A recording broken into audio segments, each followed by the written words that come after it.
Hello, my name is Kathleen Weiss. I am the User Experience Specialist at CCS. In this short presentation, I will tell you all about the email notice testing happening at CCS with the User Experience Advisory Group. In today's conversation, we will discuss the survey results from our email notices survey, including opportunities for improving notices. We will also discuss best practices for transactional email and confirmation messages that should be considered when proposing changes or edits to current notices. To end, I will talk about next steps the User Experience Advisory Group and CCS will take to implement revised email notices. Before we dive into survey results, I will provide you a quick summary of the participants, what was tested, show you what the survey looked like, as well as how we coded the feedback. 145 patrons from 8 CCS libraries participated in our survey. The top 10 most commonly issued email notices were included in the survey. This included the almost overdue and auto-renew reminder notices, holds, the first and second overdue notices, the second hold notice, the third overdue, bill notices, expiration reminders, cancellations, and fines. The survey was embedded into the email notices of participating libraries. Patrons were invited to take a survey in order to review the notice. This included rating the helpfulness of the email in order to give us a numerical score for each type of notice. The next question was a free response question where we invited patrons to tell us how they thought the emails could be improved. This feedback will be summarized on the next slide.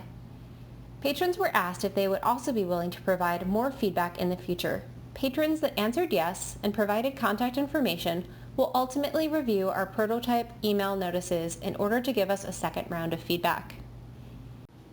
Let's get into the results.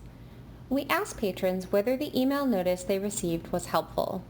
Email notices were rated from 1, meaning not helpful at all, to 5, which meant they were extremely helpful. Overall, patrons find our notices to be more helpful than we might have thought. The almost overdue, auto-renew, holds, and expiration notices all received scores greater than 4. Overdue notices were rated at 3.4. The only notice that received a negative rating was the second overdue notice, with 1 as its rating. This rating was given by one patron, so take that with a grain of salt. The cancellation, fine, and third overdue notices received no feedback, so we were not able to generate a helpfulness rating. We also asked patrons about what could be done to improve the email notices. This open-ended question gave patrons the opportunity to write detailed responses about what could be improved. UX group member Amanda from the Fremont Library and I reviewed the open-ended feedback for this question. We then coded the responses. This just means that we tagged individual observations and quotations from users with tags to discover significant themes. Let me show you an example. In this example, Amanda and I reviewed the feedback for the expiration email notices. This is typically the notice patrons receive when their library card is about to expire. 3 patrons said that they wished the documents needed to provide proof of residency in order to renew the library card were included in the email notice. This became a theme in the feedback, which could then be identified as an opportunity to improve notices. In order for a code to be considered valid, we look for similar feedback from 3 or more patrons. We also consider codes or tags that appear across multiple types of email notices. Now that we've discussed how the survey was used and results gathered, let's talk about some of the opportunities for improvement that will allow us to make email notices even better. All of the opportunities for improvement listed on the following slides come from the feedback provided by patrons in response to our survey. I'll walk through each email notice type, its purpose, the number of patrons who gave feedback on the notice, and a quick summary of the feedback received. The first notice we'll touch on is the almost overdue and auto-renew notice. The purpose of this notice is to alert patrons to items that are due to the library soon. The notice also includes a list of items that were automatically renewed for the patron. We had 52 patrons give feedback on this notice. Overwhelmingly, patrons agree that no changes should be made to the almost overdue auto-renew notices. 31 of 52 said so. Patrons do desire more information about renewal, such as an explanation of why a renewal is not always possible for certain items. For example, an item was renewed, the maximum number of times, or is on hold for another patron. 4 of 52 patrons said this. Patrons would also like to know the number of available renewals for each item. We heard that from 7 of 52 patrons. Patrons are also curious about how users might renew items. This might include a link to My Account so patrons can go online and check that information out on their own. 5 of 52 patrons said this. Patrons said they want a list of all their checked out materials as part of the email notice. We heard this from 4 of 52 patrons. Patrons also request a due date reminder on the day an item is due. We heard that from 3 of 52 patrons. Next up is the hold notice. The purpose of this is to let patrons know a hold is now available for pickup at the library. 76 patrons gave feedback on this notice. For the hold notice, patrons agree that no changes should be made to the hold notice. That's 55 of 67 patrons reporting in. However, patrons do want to know all materials held and which date each item will be held until. We heard this from 5 of 67 patrons. Patrons want library hours included on the email. We heard that from 3 of 67. Patrons would like a link to My Account so they might manage their holds. We heard that from 2 of 67 patrons. Patrons would like an option like skip your turn when an item becomes available for pickup but they're not quite ready to use it.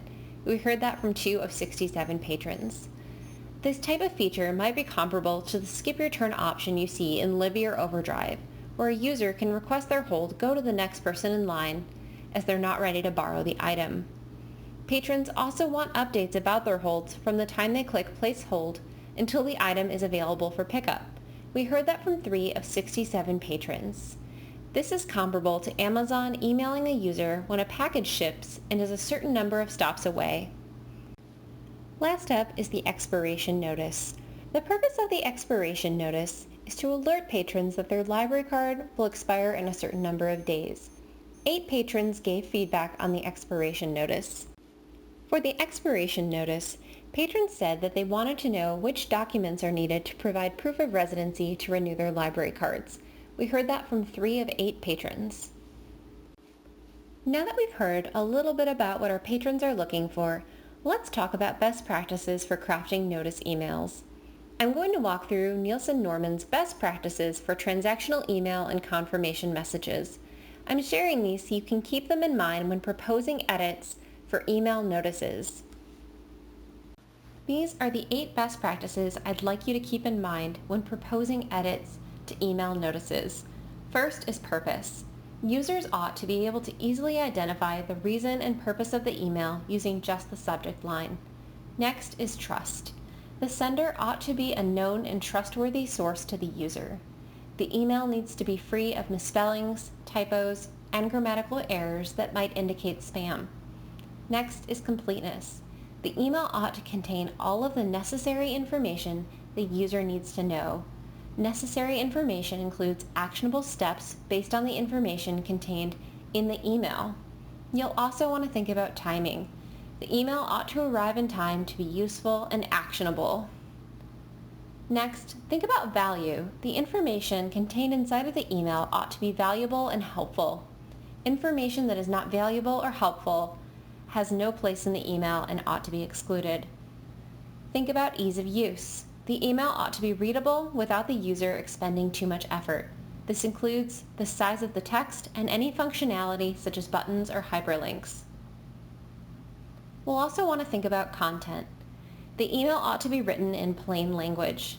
Plain language is writing designed to ensure the reader understands as quickly, easily, and completely as possible. Plain language strives to be easy to read, understand, and use. It avoids convoluted language and jargon. Last but not least is design. The layout and format of the email must be easy to understand. I've shared a lot of data about what patrons want in email notices, as well as how we can craft effective transactional email and confirmation messages. Now, let's talk through the logistics of how the UX group and CCS will make that happen. I've shared a folder that contains email notices as PDFs.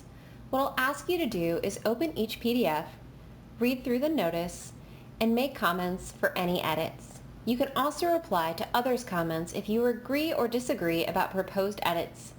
As you edit, reference the best practices and patron feedback we've discussed here today.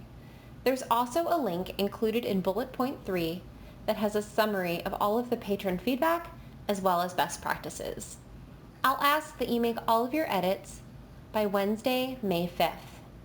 Next, we'll review all edits as a group and any points where we might disagree on Thursday, May 6th. After that, your job's done. From there, I'll take your edits and create revised notice mockups. These mockups will be shared with patrons who opted into providing more feedback from our first survey. Patrons will review the mockups and hopefully like what they see. If not, this will give them an opportunity to report back and let us know how we can improve. CCS will take the final round of patron feedback and create finalized notices with the goal of finishing up in June. CCS will share information with library staff on notice changes in June and premiere new notices to patrons. In this slide, I'll demo how to add comments to our sample email notices. Using the link I shared with you opens the email notices folder. You can sign in with your Google account if needed. From the list, select the notice you wish to review. For our example, I'll use the expiration notice, example 10. Clicking the notice gives us a preview of the PDF. In the upper right corner, I can click the plus button. That's our Add a Comment button. After clicking the button, I'll click and drag to highlight an area to comment on. The area is highlighted yellow and I can now type a comment. After typing my comment, I can click the blue comment button to finalize my comment. The stacked lines near my name contain options to edit my comment or delete my comment. I can also click reply beneath my own or others' comments in order to agree or disagree with what was said. When you're done, click on the black space to the left or right of the PDF preview to return to the list of email notices.